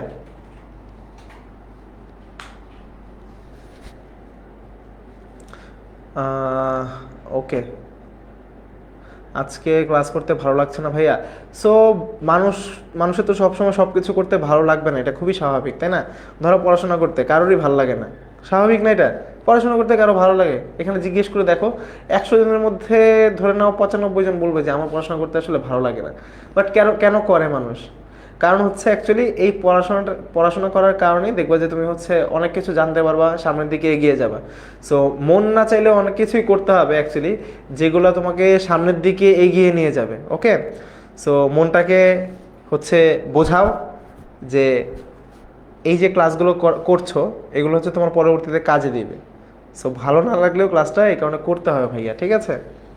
বুঝতে পেরেছো? ওকে, সো তোমরা বলছো 5টা, অপশন এ। সঠিক উত্তর অ্যাকচুয়ালি অপশন এ, 5টি। Very good, very very very good. তাহলে চলো পরের প্রশ্ন চলে যাই। এই পরিবর্তনশীলতার কারণগুলো সম্পর্কে একটু ধারণা রাখবা, ঠিক আছে? ধারণা রাখবা ভালো মতো। ওকে, এগুলো সম্পর্কে ভালো মতো ধারণা রাখবা। এখন বলো, সংস্কৃতি বৃদ্ধির ফলে মানুষের কি হয়? ঠিক আছে, এই যে সংস্কৃতি, এটা ধরো হচ্ছে বিকাশ ঘটলো, কি ঘটবে মানুষের? সৃজনশীলতা বৃদ্ধি পাবে, সম্পদ বৃদ্ধি পাবে, অনেক চিন্তা শক্তি বৃদ্ধি পাবে। সো একটা বোর্ড প্রশ্ন অনেকগুলো বোর্ডে আসছিল। সো এই যে সংস্কৃতির বিকাশ বা বৃদ্ধি, এটার কাজটা কি, ঠিক আছে, বা এর প্রভাবটা কি, এটা বড় প্রশ্ন চলে আসতে পারে, ঠিক আছে, অর্থাৎ শর্ট কোয়েশ্চেন যেটা তোমরা বলো আর কি, সংক্ষিপ্ত প্রশ্নোত্তর। ওকে, সেখানে চলে আসতে পারে। সো সংস্কৃতি বৃদ্ধির ফলে অ্যাকচুয়ালি কোনটা ঘটে? অপশন এ হচ্ছে 1 ও 2, অপশন বি হচ্ছে 1 ও 3, অপশন সি হচ্ছে 2 ও 3, অপশন ডি হচ্ছে 1, 2, 3, সবগুলা কোনটা বলো? বিশ্বপল্লী মানে হচ্ছে ভাইয়া যে বিশ্ব, পুরো বিশ্বটা একদম ফুল ওয়ার্ল্ড একটা গ্রামের মতো, পল্লী মানে হচ্ছে গ্রাম, সো গ্রামের মতো হয়ে গিয়েছে বিশ্বপল্লী, ঠিক আছে, বিশ্ব একটা গ্রামের মতো হয়ে গিয়েছে। এখন বলো সঠিক উত্তর কি হবে? অপশন বি হবে 1 ও 3। ভেরি গুড, অপশন বি হচ্ছে সঠিক উত্তর, 1 ও 3। কারণ দেখো সংস্কৃতির যে বিকাশ সেটা ঘটলে কি হবে, যে মানুষের সৃজনশীলতা বাড়বে। স্বাভাবিক যে হচ্ছে তুমি নতুন একটা সংস্কৃতি, ধরো হচ্ছে নতুন একটা কি শিখলা, কেউ কোনো একটা সংস্কৃতিতে হচ্ছে মানুষজন কি বলে আর্ট করে সবাই, সো তুমিও আর্ট শিখলা সেই সংস্কৃতিতে গিয়ে। সো তখন কি হবে, তখন অ্যাকচুয়ালি মানুষ কি করবে, যে তার সৃজনশীলতা যেটা সেটা হচ্ছে বিকাশ ঘটবে, বৃদ্ধি পাবে। এর পাশাপাশি কি হবে, যে তার চিন্তা শক্তি, চিন্তা করার ক্ষমতাও বৃদ্ধি পাবে, ঠিক আছে। কিন্তু তুমি নতুন সংস্কৃতিতে গেলেই কেউ তোমাকে বিনামূল্যে টাকা দিবে না, সো তোমার সম্পদ কোনোদিনও বৃদ্ধি পাবে না। সো এই কারণে অপশন বি হচ্ছে সঠিক উত্তর, 1 ও 3। Very good. যে সিএম বলেছে সম্পদ এত তাড়াতাড়ি কখনোই বাড়বে না হুটহাট করে। কেউ কি বলবে যে আসো আমার কালচার গ্রহণ করো, তোমাকে হচ্ছে আমি 1 লাখ টাকা দিব, বলবে? বলবে না। সেই কারণে সম্পদ বাড়বে না, বাকি দুইটা হবে। 1 ও 3 হচ্ছে আমাদের সঠিক উত্তর। ওকে, 1 ও 3 হচ্ছে সঠিক উত্তর। আসো পরের প্রশ্ন চলে যাই। বাংলাদেশের মানুষের মধ্যে কোন ধরনের সংস্কৃতির প্রভাব সবচেয়ে বেশি বলো তো? রাজশাহী বোর্ডে আসছিল, চট্টগ্রাম বোর্ডে আসছিল। দেখি বাংলাদেশের মানুষজন বর্তমানে কাদের মতো হতে চায় অ্যাকচুয়ালি? ধর্মীয়, বলা হচ্ছে ধর্মীয় সংস্কৃতির প্রভাব বেশি বাংলাদেশের মানুষের মধ্যে, পাশ্চাত্য সংস্কৃতির প্রভাব বেশি, বস্তুগত সংস্কৃতির প্রভাব বেশি, নাকি হচ্ছে লোক সংস্কৃতির প্রভাব বেশি বলো দেখি? এই যে বাংলাদেশের মানুষের মধ্যে কোন ধরনের সংস্কৃতির প্রভাব বেশি? বাংলাদেশের মানুষের মধ্যে কোন ধরনের সংস্কৃতির প্রভাব সবচাইতে বেশি বলো দেখি? সাইফুল বলে ফেলেছে যে হচ্ছে ওয়েস্টার্ন কালচার। সো ওয়েস্টার্ন যে কালচার রয়েছে সেটার প্রতি আমরা সবাই হচ্ছে ঝুঁকে যাচ্ছি। পাশ্চাত্য সংস্কৃতি, তাই না? পাশ্চাত্য সংস্কৃতি।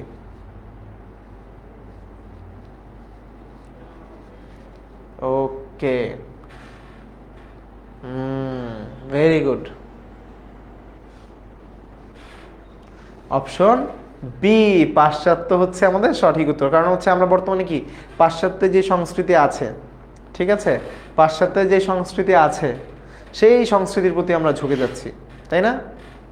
একজন বলছে অপশন ই হবে, আমি জানি না সে নিচে ই দেখতে পাচ্ছে কিনা, আমি দেখতে পাচ্ছি না, বাকি কেউই দেখতে পাচ্ছে না। তো সে হচ্ছে খুব সুন্দর আরও একটা চশমা পরে অপশন ই তৈরি করেছে যেটা সে দেখতে পাচ্ছে। যাই হোক, আসো পরের প্রশ্নে চলে যাই আমরা তাহলে। Next question.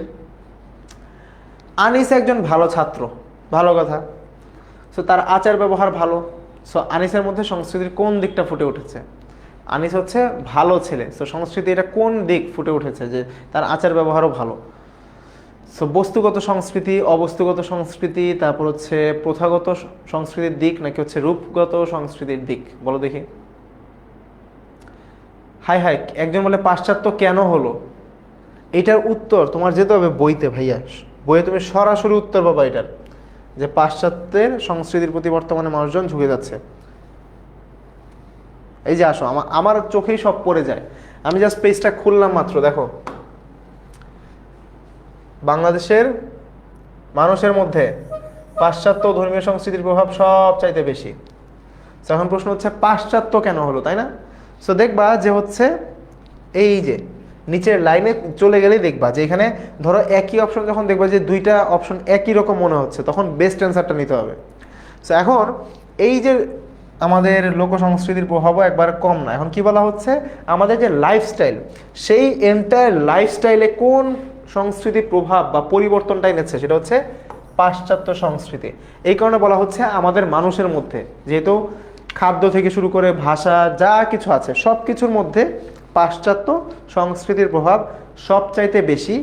এই কারণে বলা হচ্ছে কি, এই কারণে বলা হচ্ছে যে আমাদের সঠিক উত্তরটা ওই টাইমে কি হবে, আগের যে প্রশ্নটা রয়েছে সেটা উত্তর হবে হচ্ছে পাশ্চাত্য। ঠিক আছে, ধর্মীয় থাকা সত্ত্বেও উত্তরটা হবে পাশ্চাত্য। ধরো পাশ্চাত্য নাই অপশনে, ধর্মীয় আছে, বাকি তিনটা অপশন আছে, পাশ্চাত্য নাই এখানে, তখন কিন্তু আবার ধর্মীয় সঠিক উত্তর হবে। ঠিক আছে, যখন দুইটা অপশন একই পাবা উত্তর হতে পারে, তখন যেটা বেস্ট অপশন সেটাই হচ্ছে উত্তরটা হবে। ওকে, ক্লিয়ার? ক্লিয়ার? কখনো কনফিউজ থাকবে না এটা নিয়ে। ওকে, আসো পরের প্রশ্নে যাই। 7 নম্বর প্রশ্ন উত্তর কি বলছো তোমরা? অপশন বলো দেখি কি হবে।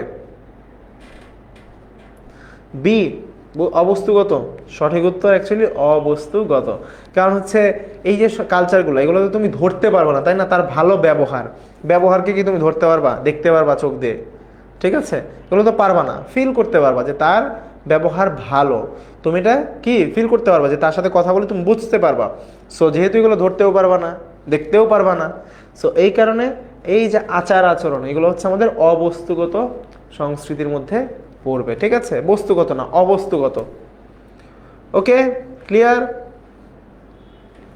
পরের প্রশ্ন যাই। কোষ্টি পাথরের মূর্তি কোন শিল্পের অন্তর্ভুক্ত? বইয়ের সরাসরি প্রশ্ন দিয়ে দিচ্ছে, এই যে রাজশাহী বোর্ডে আসছিল। কোষ্টি পাথরের মূর্তি কোন শিল্পের অন্তর্ভুক্ত? কোষ্টি পাথরের মূর্তি কোন শিল্পের অন্তর্ভুক্ত? মৃৎশিল্প, সাহিত্য শিল্প, দৃশ্যশিল্প, অবস্তুগত শিল্প? কোষ্টি পাথরের মূর্তি কোন শিল্পের অন্তর্গত?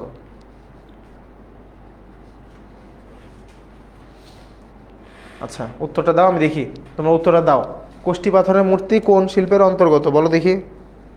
মৃৎশিল্প, সাহিত্য শিল্প, দৃশ্যশিল্প, নাকি হচ্ছে অবস্তুগত শিল্প? কোনটা বলো দেখি দ্রুত। সঠিক উত্তর কি হবে? অপশন সি বলছো? সি কি সঠিক উত্তর হবে? দৃশ্যশিল্প? শিওর? সঠিক উত্তর কি অপশন সি, দৃশ্য শিল্প। ভুল করা যাবে না কিন্তু ভাইয়া, এগুলো ভুল করা যাবে না। যারা যারা বই পড়ছো তারা সঠিক উত্তর দিচ্ছ, আর যারা যারা বইগুলো পড়ো নাই তারা কিছুই উত্তর করতে পারছো না। এই বইগুলো ভালো মতো পড়তে হবে, এগুলো সবগুলো তোমরা এই পার্টগুলো পড়োই না, যেটা মনে হচ্ছে আমার। এই যে বিষয়গুলো আছে এগুলো তোমরা একবারের জন্য দেখোই নাই। ঠিক আছে, এই কারণে তোমরা উত্তর করতে পারছো না। এই যে সাংস্কৃতিক পরিবর্তন ও বিকাশের ধারা, এগুলো খুব ভালো মতো পড়তে হবে। এই অংশগুলো এমসিকিউ কিন্তু এখান থেকে আসছে, এমসিকিউগুলো এখান থেকেই আসছে। ঠিক আছে, ওকে। পরের প্রশ্ন, বাংলা সাহিত্যের আদি নিদর্শন কোনটা? এই প্রশ্নটা আসলে এতই হচ্ছে গুরুত্বপূর্ণ, এটা সম্পর্কে নতুন করে বলার কিছু নাই, এটা এইভাবেও আসতে পারে। আচ্ছা, উত্তরটা দাও, তারপরে বলবো, নাহলে উত্তরটা চলে আসবে এখন যদি আমি বলতে চাই। বলো। ক্লাস শেষে এগুলো হচ্ছে অ্যাপে পেয়ে যাবা, স্লাইড হচ্ছে অ্যাপে পেয়ে যাবা। ঠিক আছে, সো বাংলা সাহিত্যের আদি নিদর্শন কোনটা? বাংলা সাহিত্যের আদি নিদর্শন কোনটা? 9 এ বলছো চর্যাপদ, মঙ্গল কাব্য, পুঁথি সাহিত্য, পদ্মাবতী, কোনটা বলো দেখি। বাংলা সাহিত্যের আদি নিদর্শন কোনটা? 9 সি বলছো, পুঁথি সাহিত্য, তাই? বাকিরা বলছো 9 এ। ভেরি গুড, ওকে, দেখি সঠিক উত্তরটা কি হয় আমরা একটু বোঝার চেষ্টা করি। আর এখন একটা মেনশন দাও, দাও তো বন্ধুদেরকে, মেনশন দাও, একটা খোঁচা দাও যে হচ্ছে কারা কারা ঘুমিয়ে পড়েছে, কারা কারা ঘুমিয়ে গিয়েছে। দ্রুত একটা মেনশন দিয়ে দেখো তো কারা কারা ঘুমিয়ে গিয়েছে, দ্রুত। ওকে, সঠিক উত্তর কি হবে? অপশন সি হবেই না, অপশন এ সঠিক উত্তর। ঠিক আছে, চর্যাপদ। সো এই প্রশ্নটা এইভাবেও আসতে পারে, চর্যাপদ অ্যাকচুয়ালি কি? ঠিক আছে, এভাবে আসতে পারে। বাংলা সাহিত্যের আদি নিদর্শন হচ্ছে আমাদের চর্যাপদ। ঠিক আছে, বইটা ভালো মতো পড়তে হবে ভাইয়া, বইটা তোমরা পড়োই না, যেটা বুঝতে পারলাম। এই যে দেখো বলা হচ্ছে বাঙালির প্রথম যে সাহিত্যকর্মের সন্ধান পাওয়া যায় সেটা হচ্ছে চর্যাপদ, বের করাই আছে এখানে। ঠিক আছে, সো বইটা ভালো মতো পড়তে হবে ভাইয়া। বইটা পড়ো না যে বোঝাই যাচ্ছে অনেকে, মনে হচ্ছে যে এই চ্যাপ্টারটা ভাল লাগে নাই পড়বো না, বাট এখান থেকেই সবচেয়ে বেশি এমসিকিউ আসবে। এইটাই যে উত্তর করতে পারবা সেই হচ্ছে বৃত্তি বাবা। ঠিক আছে, সো পরের প্রশ্ন, সাধারণ মানুষের জীবনযাত্রার পরিচয় পাওয়া যায় কোন কাব্যগ্রন্থে? সো ভালো মতো দেখো, সাধারণ মানুষের জীবনযাত্রার পরিচয় কোথায় পাওয়া যায়?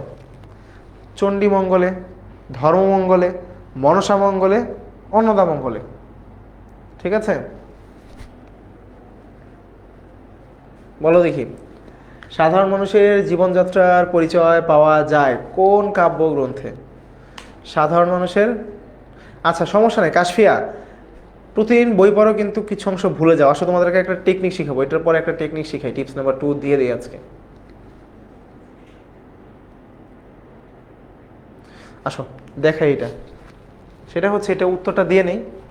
সাধারণ মানুষের জীবনযাত্রার পরিচয় পাওয়া যায় আমাদের অন্নদা মঙ্গল কাব্যে। ঠিক আছে, এখন এখন অনেকে কি করো, বই পড়ো কিন্তু পড়ার পর কিছু অংশ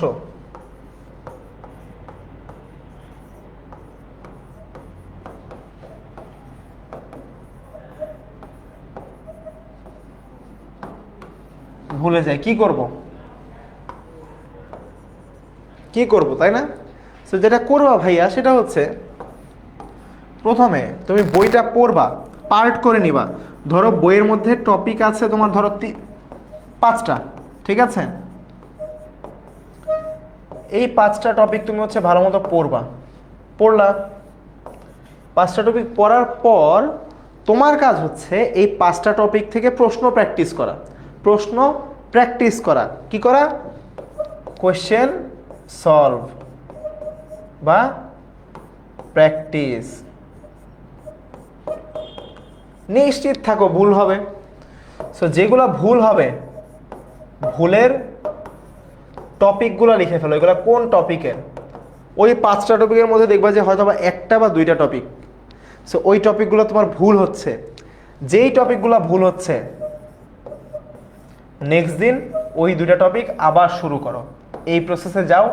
এরপর 5টা টপিক থেকে আবার প্র্যাকটিস করো, দেখবা যেই 2টা টপিক হচ্ছে ভুল হচ্ছিল ওই 2টা টপিক আর ভুল হবে না। তো তুমি এই টেকনিক যদি ফলো করতে থাকো দেখবা যে হচ্ছে তোমার প্র্যাকটিসও হয়ে যাচ্ছে, যে অংশটা ভুলে যাচ্ছিলা সেই অংশটা আর ভুলবা না। ঠিক আছে, সো তোমার মাথায় এগুলো থাকবে। সো এই কারণে টেকনিকটা অ্যাপ্লাই করে দেখো, ইনশাল্লাহ হচ্ছে তোমার প্রবলেম সলভ হয়ে যাবে।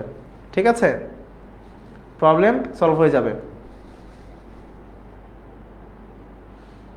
ওকে, ক্লিয়ার? ক্লিয়ার সবাই? ক্লিয়ার সবাই? বলো দেখি ক্লিয়ার সবাই? কি ক্লিয়ার? দ্রুত বলো, দ্রুত বলো।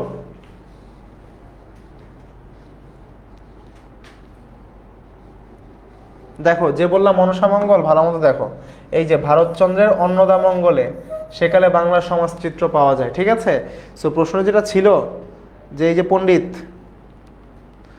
যে মানুষের জীবনযাত্রা পরিচয় সেটা অন্নদামঙ্গলে হবে, যেই পণ্ডিত বললা যে হচ্ছে মনসামঙ্গলে।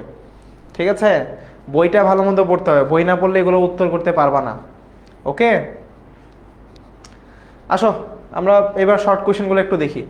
সাংস্কৃতিক পরিবর্তন কিভাবে সময়ের সাথে সম্পর্কিত? কারণ যত সময় যাবে তত সংস্কৃতি পরিবর্তিত হবে। ধরো আগে মানুষজন যেই পোশাক পরতো এখন একই পোশাক পরে না।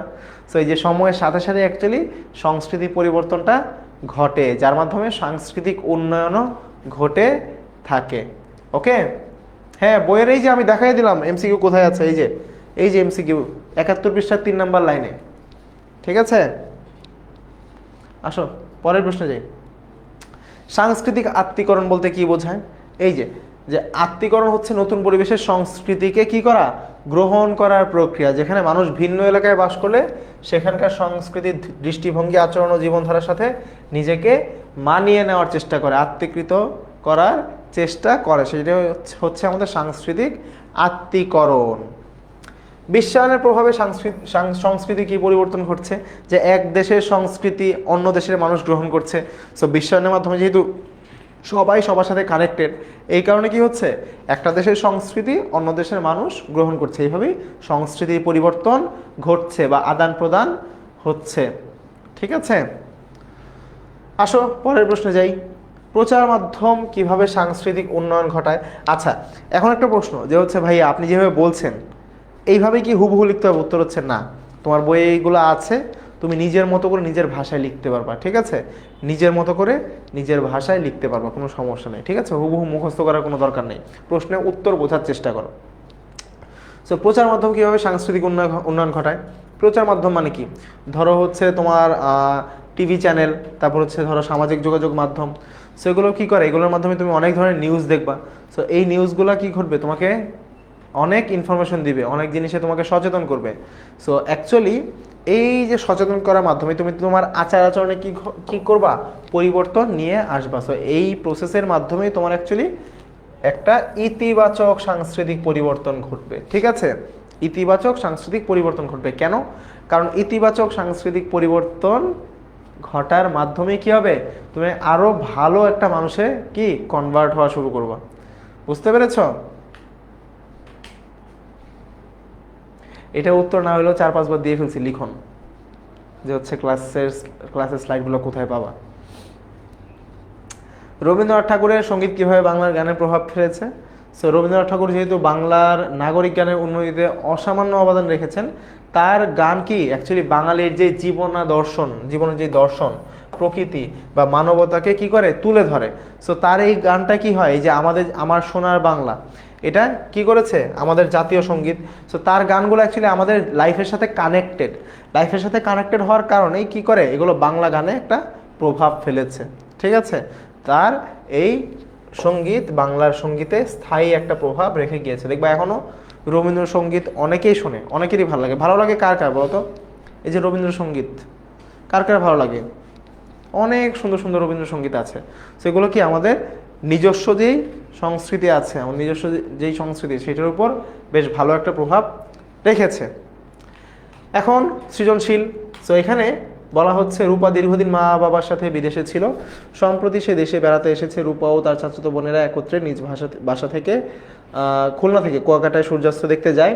সেখানে বাঁশের তৈরি কিছু সুন্দর সুন্দর কটেজ দেখে সে বিস্মিত হয়। নৌপথে ফিরে আসার সময় মাঝিদের কণ্ঠে মন মাঝি তোর বৈঠা নেড়ে আমি আর বাইতে পারলাম না গানটি শুনতে পায়, লোকসঙ্গীত। ঠিক আছে, সো সংস্কৃতি কি, সরাসরি উত্তর তোমরা পেয়ে যাবা।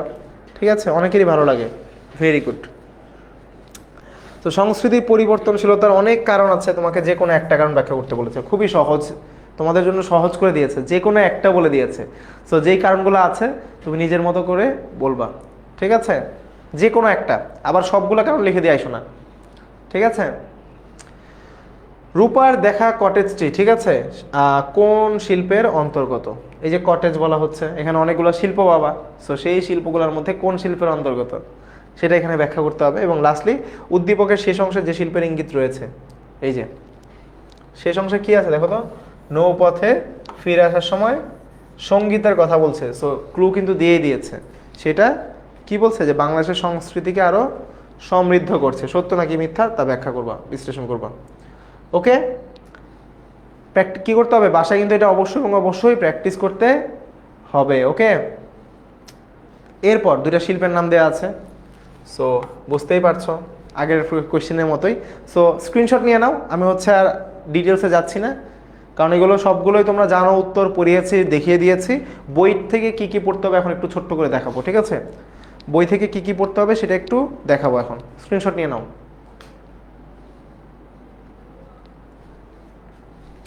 ওকে, সো এবার একটু বইটায় যাও ভাইয়া, বইটায় যাও। বইয়ের দেখো, বইয়ের যখন গিয়েছ তখন এই সংস্কৃতির যেই ধারণা, সেই ধারণার অংশটা ভালো মতো পড়বা, এমসিকিউ আসতে পারে। এরপর এই যে আমাদের বিভিন্ন সাংস্কৃতিক বৈশিষ্ট্যগুলো আছে, ঠিক আছে, এই বৈশিষ্ট্যগুলা পরিবর্তন এবং উন্নয়নের যে বৈশিষ্ট্যগুলা, এগুলো হচ্ছে ইম্পর্টেন্ট। এই 5টা বৈশিষ্ট্য একটু ভালো মতো দেখবা, ঠিক আছে, ভালো মতো দেখবা। এগুলো তোমরা হচ্ছে খ নাম্বারে পেতে পারো। এরপর 3টা কনসেপ্ট অবশ্যই এবং অবশ্যই খুবই ইম্পর্টেন্ট, সাংস্কৃতিক ব্যাপ্তি, সংস্কৃতায়ন এবং কি সাংস্কৃতিক আত্মীকরণ, খুবই ইম্পর্টেন্ট, খুবই ইম্পর্টেন্ট। সো এগুলো ভালো মতো দেখবা। ওকে, এই 3টা কনসেপ্ট তোমাদের জানা থাকতেই হবে। এরপর তোমরা পেয়ে যাবা অবস্তুগত সংস্কৃতি কি, বস্তুগত সংস্কৃতি কি, এগুলোর ধারণা নিয়ে নিবা, কারণ এখান থেকে ধরো এমসিকিউ আসতে পারে, খ নম্বরের প্রশ্ন আসতে পারে, জাস্ট ধারণা রাখবা, তাহলে হচ্ছে লিখতে পারবা, ঠিক আছে। এরপর বিভিন্ন সাংস্কৃতিক উন্নয়নের কথা বলেছে, সো এগুলো হচ্ছে তোমাদের এমসিকিউর জন্য ইম্পর্টেন্ট এই অংশগুলো। এবং এই যে জায়গাগুলো আছে এগুলোতে বিভিন্ন শিল্পের কথা বলা আছে, সো শিল্পগুলা একটু ভালো মতো ভাইয়া দেখতে হবে, তাহলেই উত্তর করতে পারবা। ওকে, শিল্পগুলো একটু দেখবা, এই যে সঙ্গীত শিল্পের কথা বলছে, তারপর আমাদের সাহিত্যের কথা বলছে, ঠিক আছে, সঙ্গীত শিল্প, সাহিত্য, সো এই 2টা শিল্প ভালো মতো একটু দেখবা। এরপর আমাদের আর একটাই অধ্যায় আছে আজকের জন্য, সামাজিকীকরণ। আমি জানি অনেকে টায়ার্ড হয়ে গিয়েছে, স্যার বেশি টানবো না, আজকের লাস্ট চ্যাপ্টারে চলে যাই, 7ম অধ্যায়। সো প্রথম প্রশ্ন, সামাজিকীকরণের প্রথম ও প্রধান বাহন কোনটা? এই প্রশ্নটা যে এতটা ইম্পর্টেন্ট, লিখে শেষ করা যাবে না, এটা এতটা ইম্পর্টেন্ট, ঠিক আছে। সো এটার উত্তরটাকে দাও, তারপর আমি বলবো যে এটা এইখান থেকে আর কি প্রশ্ন আসতে পারে। অনেকগুলো বোর্ডে চলে আসছে অলরেডি, ঠিক আছে, এবারও চলে আসতে পারে। সো এই চ্যাপ্টারটা এমসিকিউর জন্য খুবই ইম্পর্টেন্ট, এমসিকিউ এখান থেকে পাবাই ইনশাল্লাহ। সো ভালো মতো এমসিকিউর জন্য এই চ্যাপ্টারটা ভালো মতো পড়তে হবে, ঠিক আছে। দেখি উত্তর দাও, ওয়েট করছি তোমাদের উত্তরের।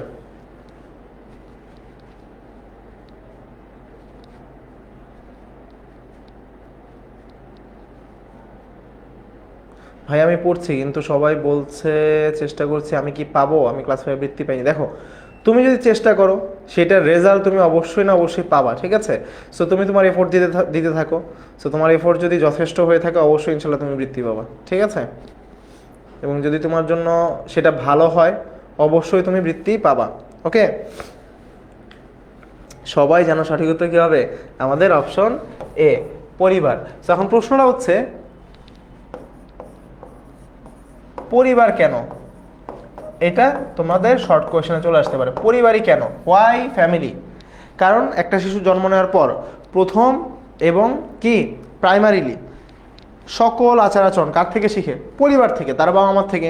ধরো কিভাবে হাঁটবে, কিভাবে কথা বলবে, এই সকল কিছু সে তার পরিবার থেকে শিখে। এই কারণে পরিবারই হচ্ছে সামাজিকীকরণের প্রথম এবং প্রধান বাহন। এরপর বলো কোনটা স্থানীয় সমাজের উপাদান? শপিং মল, স্থানীয় বাজার, শিক্ষা প্রতিষ্ঠান, বিজ্ঞান ক্লাব, কোনটা স্থানীয় সমাজের উপাদান? কোনটা স্থানীয় সমাজের উপাদান? ভাইয়া বলছে দোয়া করেন, প্রে ফর মি। অবশ্যই সবার জন্য অনেক অনেক অনেক দোয়া, অবশ্যই। এখন বলো কোনটা স্থানীয় সমাজের উপাদান? আসো একটু যাই আমাদের বইয়ে আস্তে আস্তে বলে দিতে থাকি, ঠিক আছে।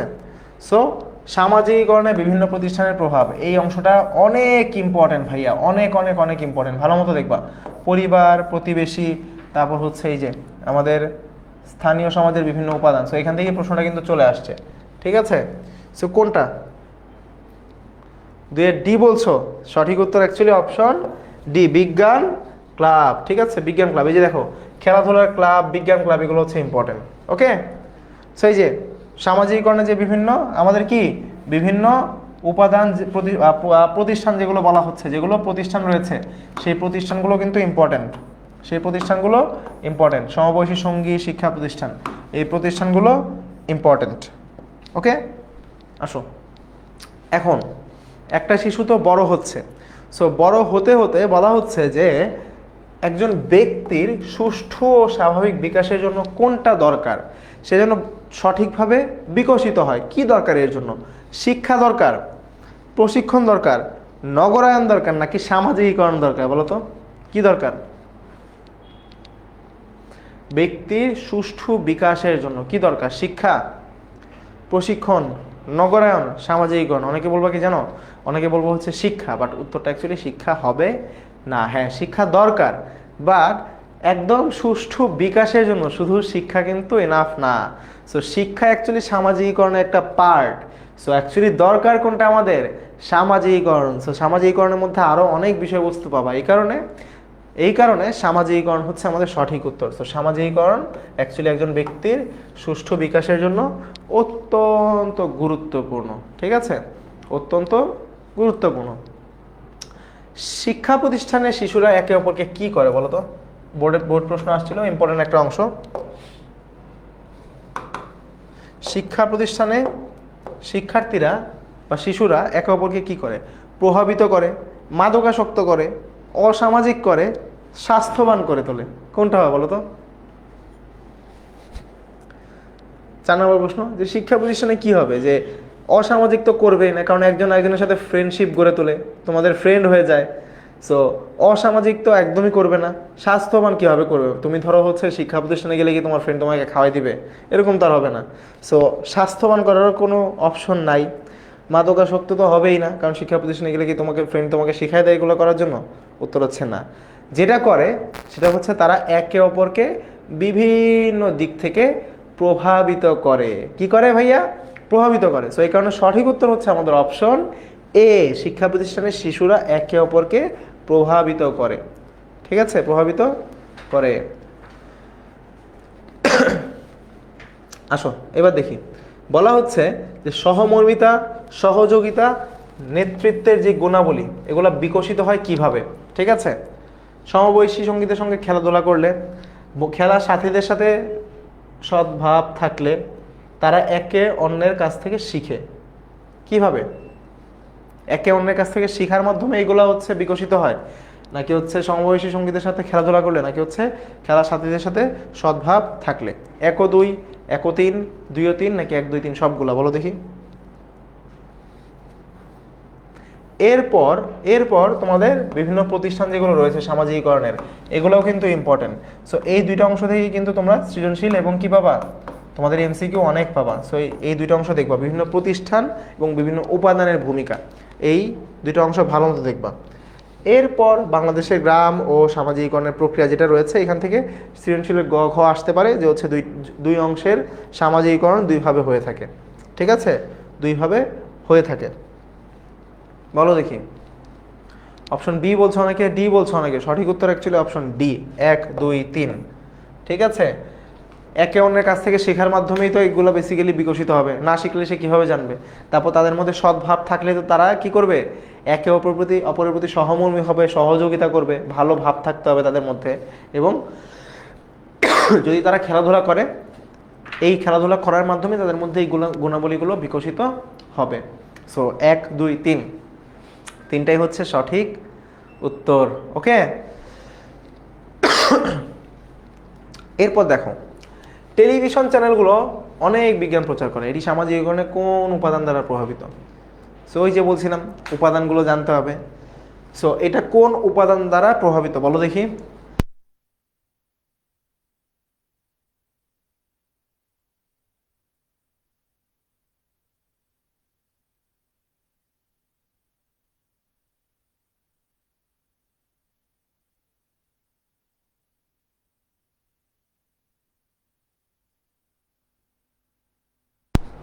দ্রুত বলো।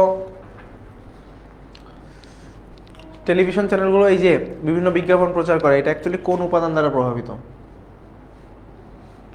ডি বলছো নাকি, এ বলছো নাকি? অ্যাকচুয়ালি সঠিক উত্তর এ, অভিভাবন। এখন প্রশ্ন করবা যে ভাই অভিভাবন কিভাবে হলো? দেখো,